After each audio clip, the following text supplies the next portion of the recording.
In today's video, I will show you how to set anti-phishing code on BingX. If you want to make your account more secure, one useful feature to enable is the anti-phishing code. It's a custom code that BingX includes in important official messages, so you can quickly tell whether an email or notification is really from BingX and not from a scammer. Once you're signed in, go to your profile icon or account menu, then open Account and Security or Security Center. This is where BingX keeps most of your account protection settings. Inside the Security section, look for the option labeled Anti-Phishing Code. Tap or click it to begin the setup. BingX will then ask you to create your own custom anti-phishing code. Enter a code that's easy for you to recognize but not obvious to other people.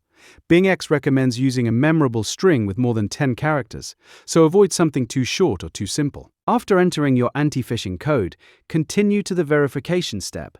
BingX may ask you to complete one or more security checks before saving the setting. Depending on your account setup, this could include an email verification code, Google Authenticator code, or another confirmation step.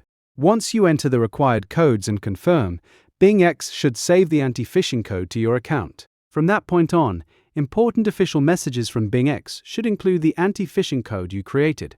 When you receive a message claiming to be from BingX, check whether your code appears correctly. If the code is missing or looks wrong, treat that message as suspicious and avoid clicking any links inside it.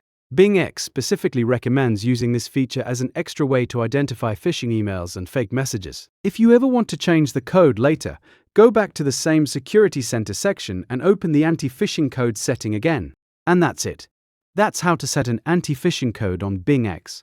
It only takes a minute to enable, and it gives you an extra way to spot fake BingX messages before they can put your account at risk.